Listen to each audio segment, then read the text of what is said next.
नमस्कार, प्रखर राजपूत को देख रहे हैं यहाँ पर। आज तारीख 12 जनवरी साल 2026 और इजराइल, फिलिस्तीन, लेबनान, पाकिस्तान समेत पूरी दुनिया की खबरों के साथ एक बार फिर से आपके सामने हाजिर हुआ हूँ। दोस्तों, पाकिस्तान अपनी हरकतों से बाज नहीं आ रहा और जो सबक मोदी सरकार को पाकिस्तान को सिखाना चाहिए था, आज उसको लेके खामोशी है। और गोदी मीडिया किस कदर खामोश है, एक बार आप इसको जान ले, फिर आपको मिडिल ईस्ट की खबरों की तरफ लेके चलता हूं।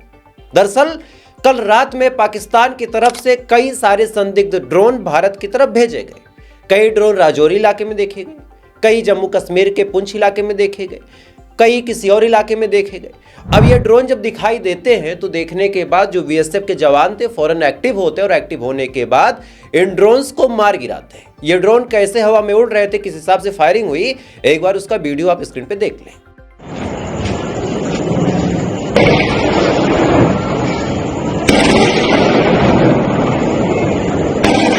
इस वीडियो में आप साफ तौर पे देख सकते हैं कि किस हिसाब से पाकिस्तान ने ड्रोन भेजे और किस हिसाब से हमारे बीएसएफ के जवानों ने उन ड्रोनों को मार के गिराया। अब इसके बाद अगली खबर सुनिए कि पाकिस्तान बॉर्डर के पास बंकर भी बना रहा। पाकिस्तान बॉर्डर के पास बंकर बना के अपने आप को बचाने की पूरी तैयारी में लगा हुआ है। यानी मतलब और मकसद बड़ा साफ है दोस्तों कि पाकिस्तान भारत के ऊपर कोई मिलिट्री एक्शन कर सकता है और इसके लिए वो अपनी तैयारी पहले से ही कर रहा। पहले भारत ने उसने ड्रोन भेजे, देखा कि क्या बीएसएफ मुस्तैदी के साथ तैनात है या नहीं। अब उसके बाद उसने बंकर भी बना ली। लेकिन ताजुब की बात यह है कि ये जो अंधभक्त मंडली है, ये जो गोदी मीडिया है, जिनको ये न्यूज़ कायदे से पूरे देश में सर्कुलेट करनी चाहिए ताकि लोगों का जो ध्यान है हिंदू मुस्लिम से हट के अपने देश की सुरक्षा और अपने देश की सिक्योरिटी तक पहुंच जाए। लेकिन ये गोदी मीडिया केवल हिंदू, केवल मुस्लिम, मंदिर, मस्जिद, ये तमाम काम करते हैं। और हम सभी जानते हैं कि सरकार का एजेंडा मीडिया ही तय करती है। अगर मीडिया ये दिखाने पे मजबूर कर दे सरकार को कि देखो देश में गलत हो रहा है, तो सरकार वो चीज़ देखेगी। अगर मीडिया ये दिखाने लगे कि देखो तुम तो बड़े अच्छे हो, तो उसको लगने लगेगा कि वो बड़ा अच्छा है। और मीडिया कोई डिमांड सच में करने लगे तो सरकार उस डिमांड को पूरा करने पे मजबूर हो जाएगी। लेकिन गोदी मीडिया पे ये खबर आपको कहीं देखने को नहीं मिलेगी कि किस हिसाब से पाकिस्तान इस्लामिक नाटो भी बना रहा। यानी पहले उसने सऊदी अरब से डील की, उसके बाद अब वो तुर्की को भी मिलाने जा रहा। और इस डील का फ़ायदा पाकिस्तान को ये होना है कि अगर कोई पाकिस्तान पे हमला करता है तो वो हमला सऊदी और तुर्की पे माना जाएगा। कोई सऊदी पे हमला करता है तो वो हमला पाकिस्तान और तुर्की पे माना जाएगा। और कोई तुर्की पे हमला करता है तो वो सऊदी और पाकिस्तान पे हमला माना जाएगा। और हम सभी जानते हैं कि ना कोई सऊदी अरब पे हमला करने वाला है, ना कोई तुर्की पे हमला करने वाला है। जंग होगी तो भारत पाकिस्तान में होगी और ऐसे हाल में सऊदी और तुर्की पाकिस्तान के सपोर्ट में आएंगे और ये भारत के लिए एक बुरी खबर है। लेकिन गोदी मीडिया ये खबर आप तक नहीं पहुंचाएगा। खैर, इधर ये तमाम चीजें दोस्तों चल रही है, लेकिन हमारे देश में कई सारे ऐसे लोग हैं जो जिंदा हैं और इन्होंने जिंदा होने का सबूत दिया। आज केशव प्रसाद मौर्य की सभा में एक लड़का पहुंचता है और पहुंचने के बाद वो लड़का कहता है कि सुनिए साहब, मैं गरीब हूं और मेरी कहीं सुनवाई नहीं हो रही। क्या कुछ उस लड़के ने कहा, पहले आप वीडियो देखें। आदमी की सुनवाई नहीं होती है सर हमारी ये एक पर्चा आएगा, भैया दे देना लेटर, मेरा लेटर है। नहीं सर, ये रहा मेरा लेटर, ये मेरा गरीब आदमी की सुनवाई नहीं होती है सर। ठीक है सर, धन्यवाद ज्ञापन इन शब्दों के साथ इन शब्दों आपकी उपस्थिति। इस वीडियो में आप साफ तौर पे देख सकते हैं कि किस हिसाब से उस लड़के ने पूरे एग्रेशन के साथ केशव प्रसाद मौर्य के सामने अपनी बात रखी। लेकिन हमारे देश की जो गोदी मीडिया है आने वाले टाइम में इस लड़के को भी आतंकवादी घोषित कर देगी, बता देगी कि ये तो प्रोटोकॉल तोड़ के हमला करने गया था। असल सच्चाई ये है कि ये लड़का अपनी बात रखने गया था और हमारे देश के हर एक नौजवान की रीढ़ की हड्डी में इतना पानी होना चाहिए कि कम से कम अपनी बात को रख सके। खैर, इधर ये तमाम चीजें दोस्तों चल रही हैं। इधर अब बड़ी अपडेट आपको ईरान की बताता हूं। ईरान के अंदर प्रोटेस्ट जो हो रहे हैं उसको आप लगातार सुन रहे हैं, उसके बारे में अब कुछ नहीं बताऊंगा। लेकिन अमेरिका की तरफ से बड़ा बयान निकल के सामने आया है और इस बयान ने खलबली मचाई है। दरअसल अमेरिका ने कहा कि हम ईरान की उस जगह पे हमला करेंगे जिस जगह पे ईरान को सबसे ज़्यादा दर्द होगा। साथ ही ये भी कहा कि हम अपनी मिलिट्री के साथ बातचीत कर रहे हैं और हमारी मिलिट्री पूरी तरीके से तैयारी कर रही है और बहुत जल्द हम ईरान पे हमला करेंगे। यानी ये बात अमेरिका ने कंफर्म कर दी है कि आने वाले टाइम में हमला हो सकता है। और इसके पीछे वजह ये बताई कि ईरान के जो हालात हैं वो खराब हैं, लोग वहाँ पे मारे जा रहे हैं और जो प्रदर्शनकारी हैं उनके ऊपर गोली चलाई जा रही है। ये 2-3 बातें अमेरिका ने बोली। अब इसका जवाब मैं अमेरिका को दे देता हूँ। पहली बात कि प्रदर्शन हो रहा, तो इस पे आप ध्यान दें मोहतरमा महोदय जो भी हैं कि ईरान से ज़्यादा प्रोटेस्ट अमेरिका में हो रहा। अमेरिका की पुलिस और अमेरिका के सरकार के खिलाफ वहाँ के लोग खुद सड़कों पे उतरे हैं। वीडियो आप अपनी स्क्रीन पे देख रहे होंगे कि किस हिसाब से वहाँ पे प्रोटेस्ट हो रहा और किस हिसाब से लोग अपनी आवाज़ उठा रहे हैं। दूसरी बात, इससे भी ज़्यादा खतरनाक तरीके से इस समय तेल अवीव यानी इजराइल की राजधानी में प्रोटेस्ट हो रहा 7 अक्टूबर वाले मामले को लेके। इसके बारे में मैंने आपको सुबह बताया है, जो लोग मुझे देखते हैं उनको पता होगा कि क्या कुछ चल रहा है। अब सुनिए ईरान की ऑफिशियल स्टेटमेंट इस समय क्या निकल के सामने आई है। ईरान ने इस बार क्लियर कर दिया है और ये क्लियरिफिकेशन अभी चंद घंटे पहले आई है। अपने स्क्रीन पे आप खबर देख सकते हैं कि ईरान की सारी सिचुएशन अंडर कंट्रोल है। यानी जो नौटंकी ये लोग सोच रहे थे कि ईरान के अंदर हो जाएगी, रेजा पहलवी की मदद से तख्ता पलट करने की कोशिश की गई, रेजा पहलवी की मदद से खमनेई को मारने की कोशिश की गई, वो तमाम कोशिशें ताक पे धरी की धरी रह गई। आज ईरान के ऑफिशियल्स ने साफ तौर पे कह दिया है कि सारी सिचुएशन अब अंडर कंट्रोल है। जो प्रोटेस्टर हैं धीरे धीरे लौट के अपने घर पे आ रहे हैं और इन प्रोटेस्टरों को भगाने में भी सरकार से ज़्यादा ईरान की आवाम का हाथ है। अभी आपको स्क्रीन पे एक वीडियो दिखाऊंगा जिसमें प्रो ईरानी जो हैं वो सड़कों पे उतर के अपनी सरकार के पक्ष में प्रोटेस्ट कर रहे। वीडियो देखें।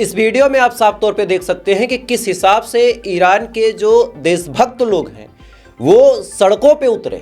मेरी बात को उन्होंने समझा। मेरे जैसे न जाने कितने लोग थे जिन्होंने ईरान की आवाम को ये कहा था कि आप अगर सड़कों पे नहीं उतरेंगे अपने देश को बचाने के लिए तो फिर खामनेई की बस का नहीं है कि पूरे देश को संभाल देंगे। क्या करेंगे?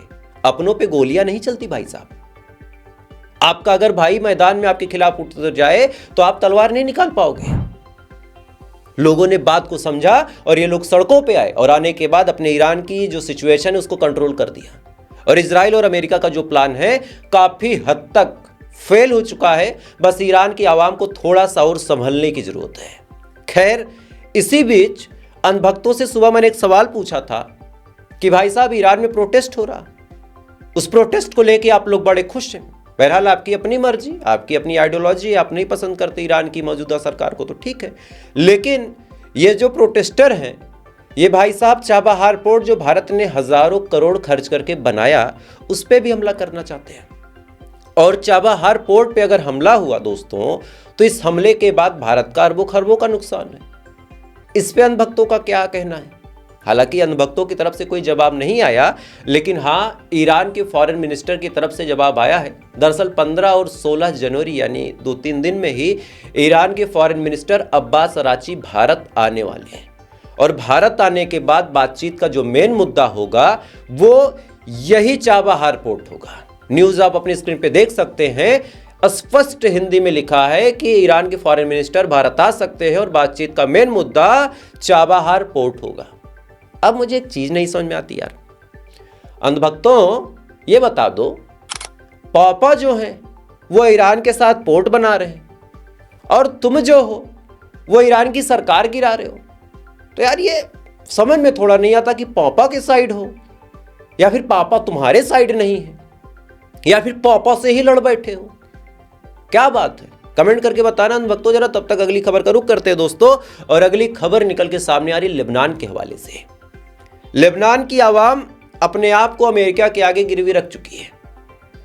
आवाम तो कहना गलत होगा, लेकिन जो सरकार है वो तो कंफर्मेशन के साथ बता रहा हूं कि उसने अमेरिका के आगे घुटने टेक दिए और डॉलर मुंह में पकड़ के पिछवाड़ा हिला के डांस कर रहे हैं। लेबनान में आज इजराइल ने भयानक लेवल पे अटैक किया है। कुछ वीडियोस जो सोशल मीडिया पे वायरल है, एक बार मैं आपको दिखा देता हूं, फिर इसके बारे में आपको डिटेल बताऊंगा। पहले वीडियो देखें।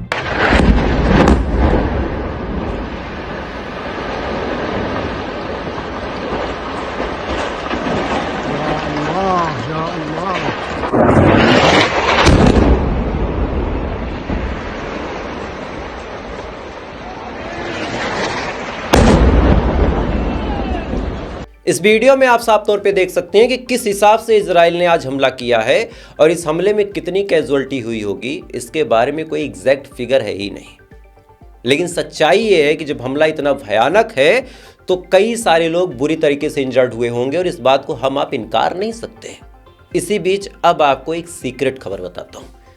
आपने एक चीज नोटिस की होगी कि वेनेजुएला के ऊपर अमेरिका ने हमला किया, वेनेजुएला के राष्ट्रपति को उठा लिया, इसके बदले में किसी ने कुछ कहा नहीं। चाइना अलग खामोश है, ईरान भी चुप है, रशिया भी चुप है। तो हुआ क्या? अब रिपोर्ट निकल के सामने आई है कि 7 साल से रशिया और अमेरिका के बीच सीक्रेट डील चल रही थी। अमेरिका यूक्रेन को शरण दे के बैठा था और कहा था कि तुम्हें कोई दिक्कत होगी तो हम तुम्हारे लिए खड़े हो जाएंगे, और रशिया वेनेजुएला को शरण दे के बैठा था और कहा था कि तुम्हें कोई दिक्कत होगी तो हम लड़ लेंगे। अब रशिया और यूक्रेन ने सीक्रेट डील कर ली थी 7 साल पहले ही कि भाई साहब तुम वेनेजुएला ले लो, और उन्होंने कहा भाई साहब तुम यूक्रेन ले लो। यानी अमेरिका ने यूक्रेन को दांव पे लगा दिया कि भाई तू ले ले, और रशिया ने वेनेजुएला को कह दिया कि तू जा, कुर्बान हो जा। यानी इन दोनों देशों ने अपने अपने फायदे के लिए, अपने व्यक्तिगत फायदे के लिए वेनेजुएला और यूक्रेन को तबाह कर दिया। और इससे हमें क्या सबक मिलती है वो बात आप समझिए। सबक ये है कि शरीर में अगर ताकत नहीं है तो बैसाखियां अक्सर धोखा देती हैं, और ये बात बहुत बड़ी है दोस्तों। इस बात को समझिएगा कि अगर आपके शरीर में ताकत नहीं है तो बैसाखियां अक्सर धोखा देती हैं। वेनेजुएला की बैसाखी क्या थी? रशिया। यूक्रेन की बैसाखी क्या है? अमेरिका।